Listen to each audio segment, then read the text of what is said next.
Join me, Siphumelele Ndlovu, as we look back at the year 2023. Welcome to Oh What a Year It's Been. Yes, Sawbona, and welcome to yet another episode of Oh What a Year It's Been. My name is Siphumelele Ndlovu and I am your host. Thank you so much for tuning into this episode. And thank you to everybody who has listened to the previous two episodes. The feedback has been amazing and so have the responses. I mean, we've been getting more and more responses since the two episodes came out. So thank you so much for that. That is so exciting to see. And it's so wonderful to see all of us really tapping into ourselves and reflecting on the year that has been. So thank you so much for that. In this episode of Oh What a Year, we're going to be talking about our realization. So the question was, what was your greatest realization about yourself this year, good or bad? I asked this question because I feel like it's been the year of realizing things since it was 2016. Thank you, Kylie Jenner.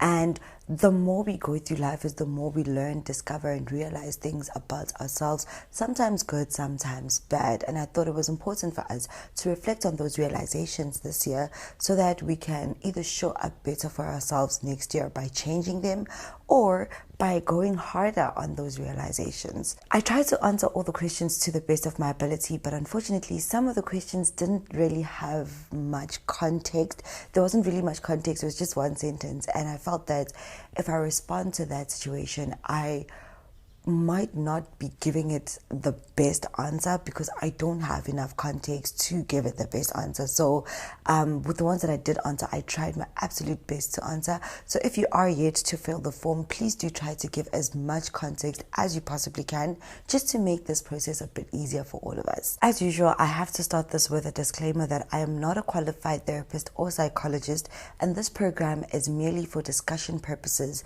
Any advice or any opinion given during this episode is not a substitute for professional assistance. If you are dealing with a family, personal, or mental health matter, please do reach out to a trained professional. Free and affordable resources are available in the description box below. All right, let's get right into it. So we're starting the episode on a combo. These two responses are very similar. Actually, they're so similar. I suspect they're from the same person, but I'm going to read them both just in case they're not so that everybody feels heard. All right, let's go. So the first one says, I have crazy insecurities within myself and within my romantic relationships.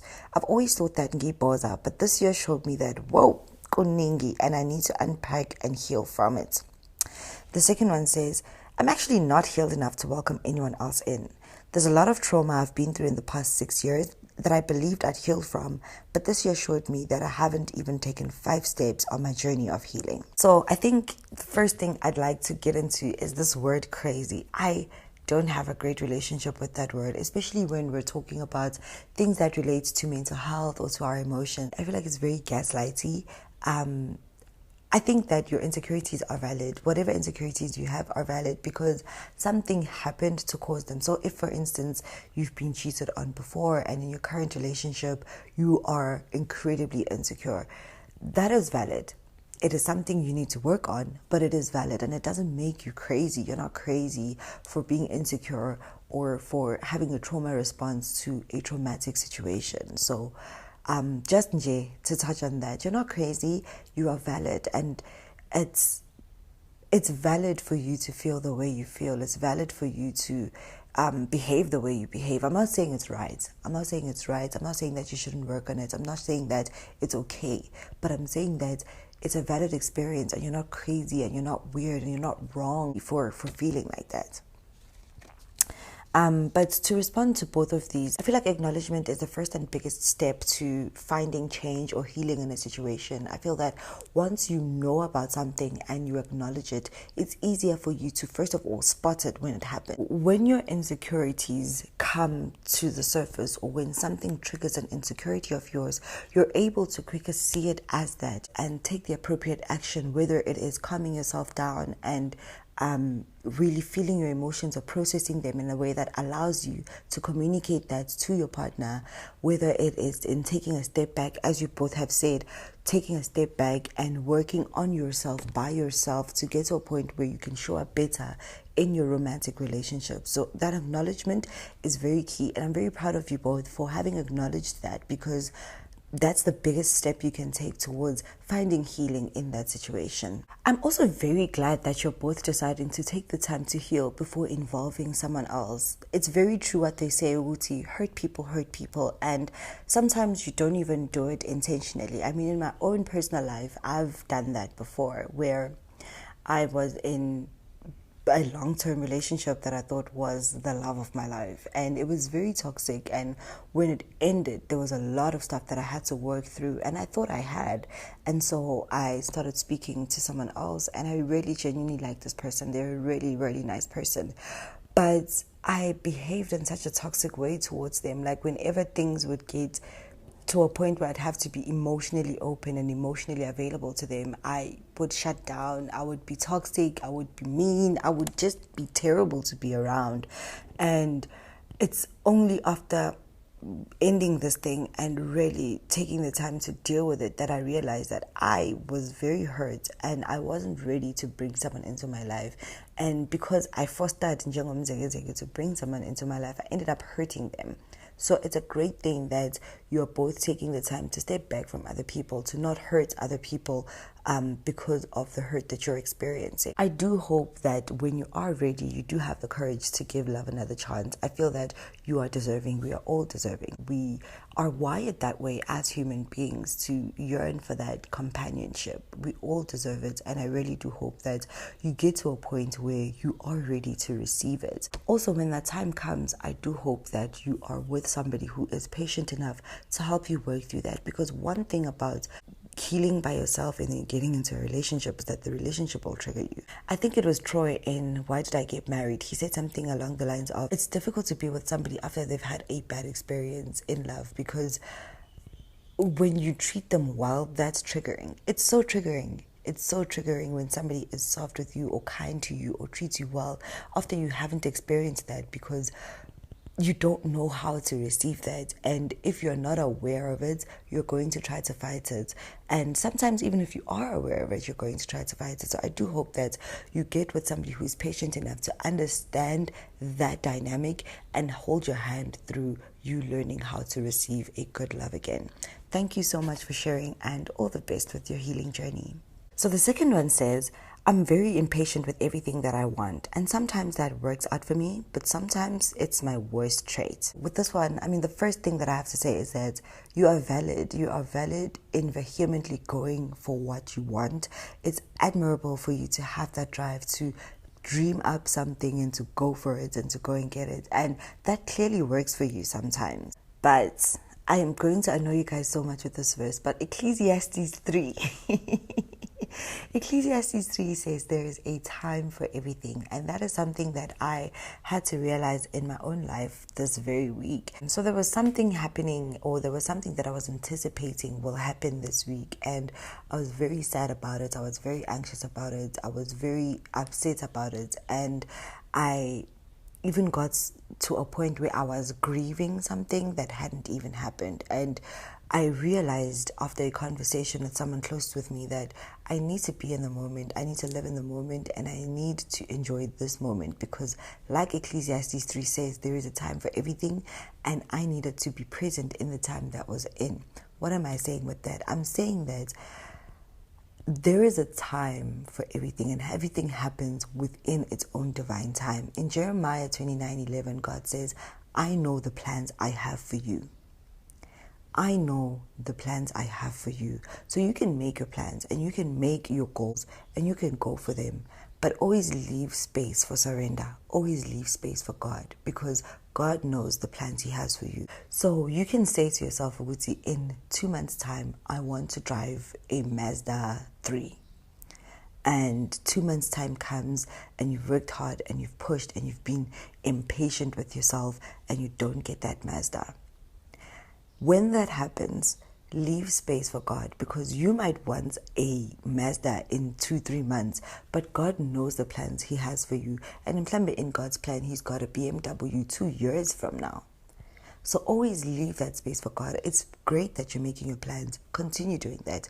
It's great that you're working towards your plans. Continue doing that. But always leave space for God. And when things don't happen according to your plans, or when things don't happen to the way you want them to happen, allow yourself that grace. Give yourself that grace. It's okay. Life is still beautiful. Life still goes on. And God has even greater plans for you. So always leave space for God. Thank you so much for sharing. The third one says, I need to follow my gut and not settle for mediocrity. So with this one, I totally agree. Following your gut is very important, because one thing about your gut is that it will never lie to you. Your intuition will never lie to you. And you know when your intuition hits, because you get that. For me, it's a sinking feeling in my stomach and it sits here in my chest. That's when I know my intuition is speaking. But I think as people, we're always trying to find reasons why our intuition is wrong. No, maybe maybe it is. No.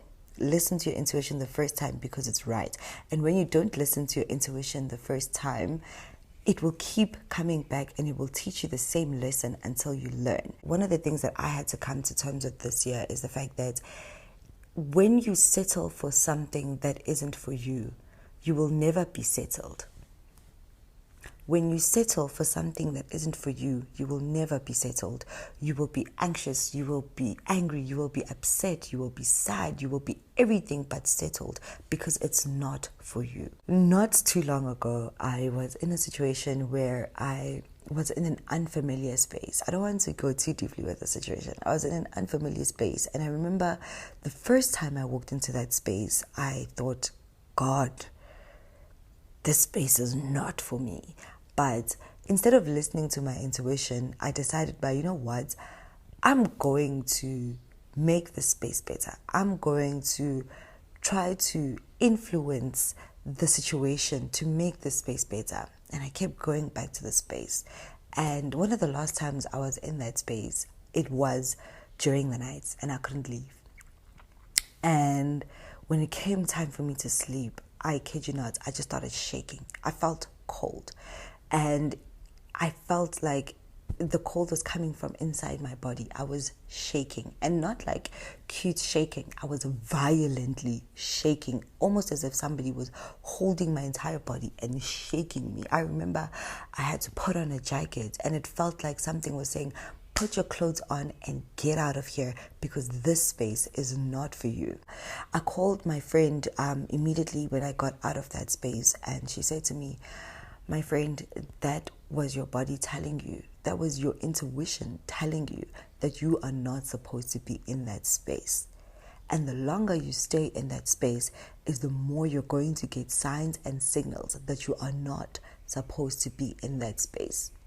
With that story, I'm saying to you, listen to your voice, listen to your gut, listen to your intuition the very first time you hear it, because your intuition will never lead you astray.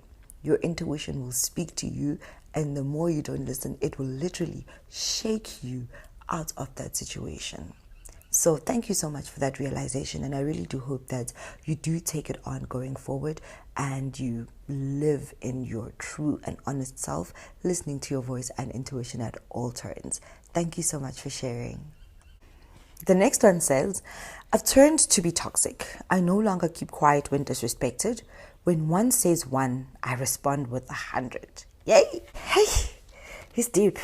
I think that clapbacks are very necessary. It's very necessary to have a box of clapbacks in your mind ready to go when people try you, because people need to learn that they can't disrespect you. So I like that. People really need to know that you're not the one to be tried. But there are also people who feed off of that. There are people who know that you have your box of clapbacks, people who know that that's how they're going to annoy you and get to you. So you need to find the balance between clapping back and letting people know that they can't disrespect you, because sometimes people will use that against you. Sometimes people will use that to get to you. I remember in the first episode, one of the responses was about how the colleague was trying to make life difficult for that person, and one of the things I said to the person who responded is that it's not about you. Sometimes people come into your space carrying whatever negative energy that they're carrying based on whatever it is that's going on in their own lives, and they project that to you and they throw that on you. When you are in a space where you're always ready to fight and to go, you take on that energy and it stays with you. Even after that interactions, hours after that interaction, you have that heavy feeling in you because you're carrying all of that negativity that they put on you. So find the balance, and sometimes let it be like water to a duck's back. When they chat whatever they're chatting to you, keep it moving and don't make it about yourself. Always protect your energy. Always protect yourself by having boundaries and clapbacks, but always protect your energy, because that's where your actions and your behavior and your feelings come from.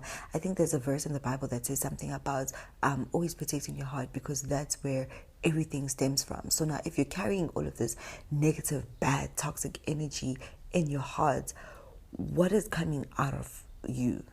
Based on that, what is coming out of your heart? Do you know what I mean? So it's great that you have the clapbacks and do have the clapbacks, but find a balance between protecting your heart and protecting your energy.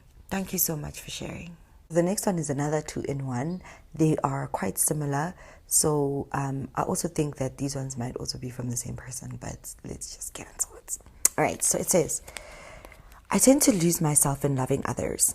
I love my friends and partner and get myself into debt or stressful situations to show them my love and completely ignore myself.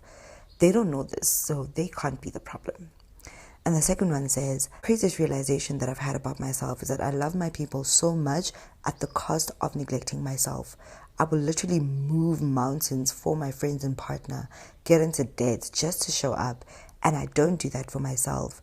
I drown myself in caring about others and neglect myself. I'm going to respond with a question, and I'd like you to answer this for yourself, maybe in your journal if you have one. But why don't you think you deserve that kind of love?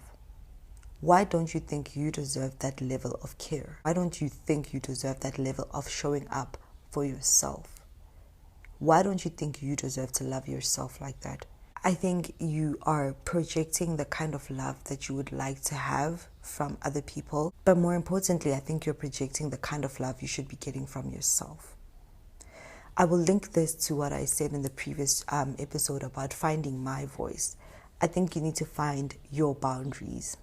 Find your boundaries. I think you are pouring so much from your very empty cup into other people, and that's why you're getting into debt, because you're having to borrow from other cups to pour into other people's cups, leaving your cup even emptier than it was before. I think you need to find those boundaries and set them up for yourself, and that can only happen once you've told yourself that you deserve that kind of love from yourself. I need you to know that it's okay for you to say you don't have the capacity. And because you say that your loved ones don't know that you're doing all of this stuff and jumping through hoops of fire to be there for them, I think you should open up the lines of communication with them and let them know when you don't have the capacity. I don't think they will love you any less. I don't think that they will find you any less worthy of being in their lives. Learn to say no when you don't have the capacity. There is nothing wrong with that. Don't set yourself alight to keep people around you warm. And I think, like you said, they don't know. So should they find out, they're probably going to be so shocked that you were doing all of that for them.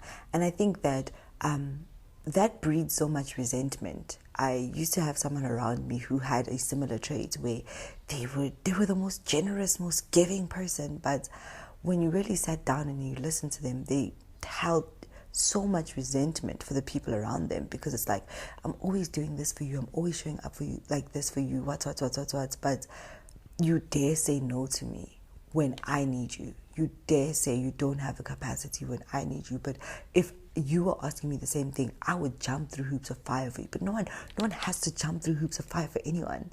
You don't have to set yourself alight to keep the people around you warm. So I implore you to sit with yourself and really find the core of why you think you don't deserve that kind of love from yourself. Then give yourself that kind of love and open the lines of communication with the people around you so that you guys can have a more honest relationship with each other. It's okay to pour into yourself. It's okay to say you don't have the capacity. It's okay to say no. You are valid, you're still deserving of love, and they will still love you. All the best on your journey to coming back to yourself. Thank you for sharing. The next one says, I realized that I don't really love teaching. I'm a teacher. I only love math. I only enjoy teaching when I'm teaching math. but other subjects I don't have as much fun with. This was an interesting discovery. I also discovered that I love being by myself within people. What I mean by that is that I love being alone all the time, in my room reading or binge watching.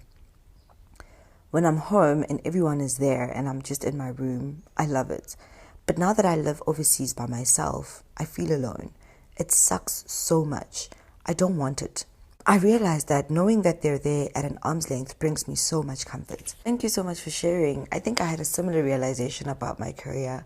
I love writing, I enjoy writing, but I realized that no, I'm not going to be a copywriter forever. I can't be a copywriter forever. There is so much more out there for me in the world, and I need to go for those things. I need to go and discover and find all of those different things that set my soul on fire. I think we're so varied as human beings. I think that we are multifaceted, and there isn't just one line of work or isn't just one line of anything that will speak to our entirety as a human being. So I implore you to find other avenues within math or maybe even outside of math that will make you happy, that will set your heart on fire, and go for them I totally get the whole thing of being alone within people. It's so comforting to know that you can have your own space and you can be by yourself, but at any time you can reach out to people. You can get out of your room and go hang out with your people, have a silly chat with your people, share a joke with your people.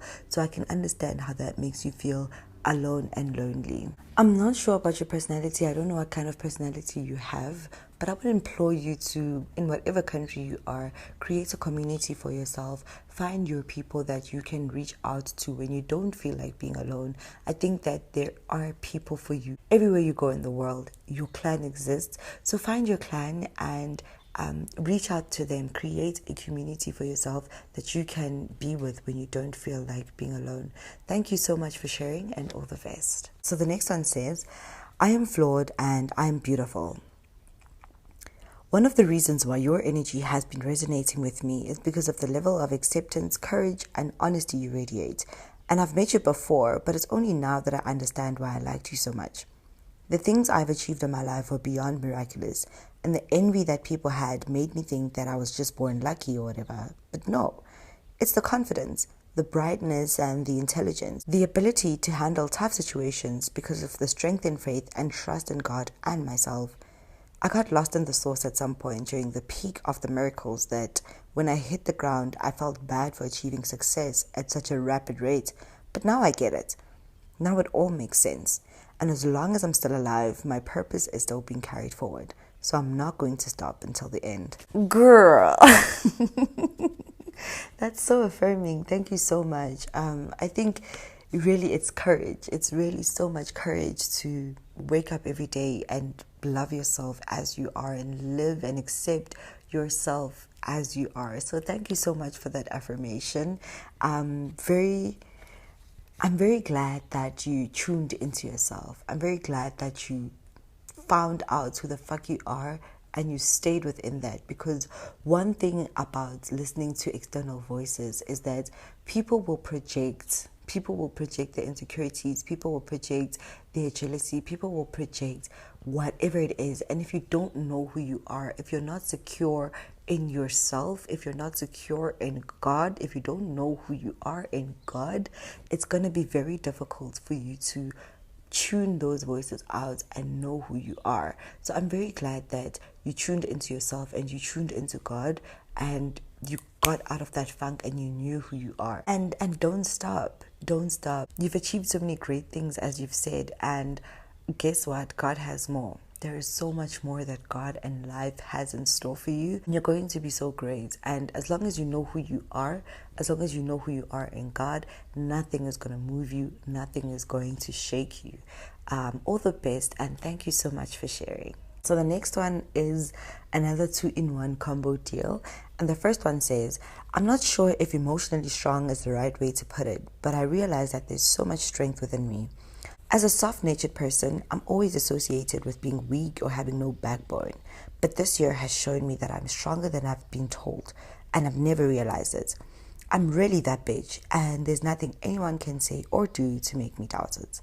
The second one says, my greatest realization about myself is that I'm stronger than I actually thought I was. You know, there's been a negative connotation that's been attached to being strong. Like, they call strong people mbogodos and what. But I think that strength is a great characteristic to have. Like, emotional strength and mental strength is a great characteristic to have, because whether you are strong or whether you are weak, or whether you think that strong people are mbogodos or whatever, life will come at you.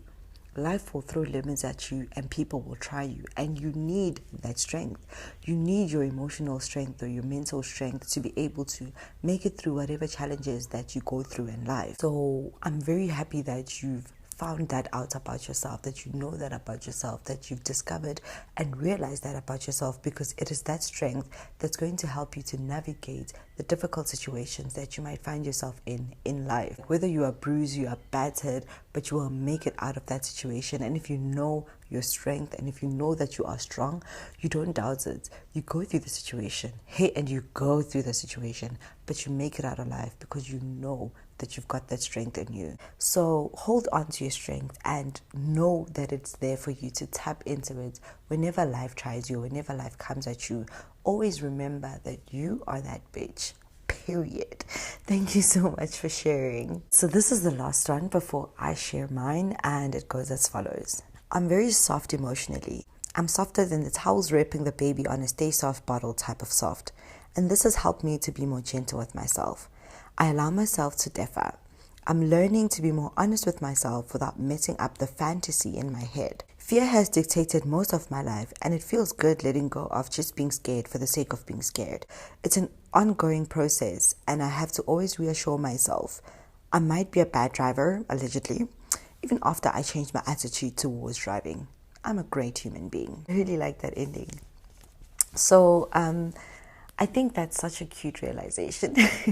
I think that's a very cute realization, and I'm glad that you're being soft with yourself, because you deserve that. You deserve that softness and that grace, especially from yourself. I say that to my friends a lot when they're having a tough time, to be soft with themselves, but I think we need to be soft with ourselves even when we're not having a tough time. Like, we all deserve that softness and grace from self. I'm happy that you are letting go of your fears, because the life of our dreams exists beyond our fears, and it's only after we face up to the fears and we go for it that we are able to attain the life that we want for ourselves, and able to achieve the goals and the dreams that we have set up for ourselves. It's good that you reassure yourself. It's a very good thing that you have to reassure yourself, because one thing about imposter syndrome is that she is loud, and your voice has to be almost twice as loud as the imposter syndrome sometimes. It's great that you can reassure yourself. It's great that you can see when you are venturing into the realm of imposter syndrome, or the realm of beating yourself down about your dreams, or the realm of fear trying to win against you. And keep doing that, because at every stage in your life you're going to need that. About the driving honestly gets better. The driving honestly gets better, and I think the first thing is your attitude. So the fact that you've already changed your attitude towards driving is the greatest step you can take. Take it one trip at a time. Literally take it one trip at a time. Sometimes even like people who've been driving for years have bad driving days, so don't be too hard on yourself. Give yourself that grace and that softness that you were speaking about earlier, and everything is going to be okay as long as you figure. Thank you so much for sharing. All right, so it's my turn to share, and for me, the craziest realization for me this year has been the fact that I am like my mother.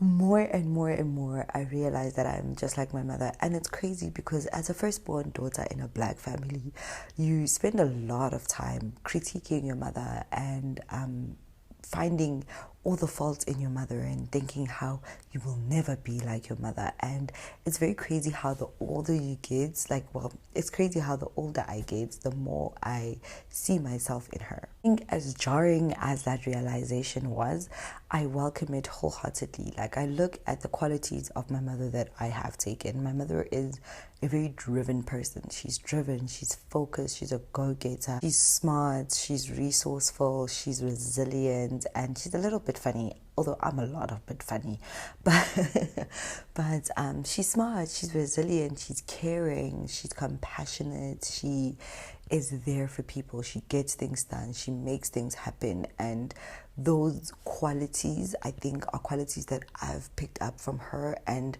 honestly, if I can be half the person she is, if I can be half the woman she is, I've won at life. So yeah, that was my crazy realization. It was crazy because I spent so much time trying to not be like her, only to turn out exactly like her. I mean, I see it in some of the comments I have when I see a situation and I react to it, or I think of whatever opinion that I have of it, and I realize, oh my God, I sound like her.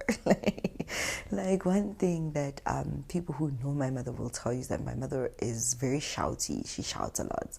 And that's one of the traits that I told myself, but I will never shout like that. I don't want to be like that. But I'm finding myself doing it sometimes to people who are even older than me. My friends said it. My friends always say, yo, you're so strict.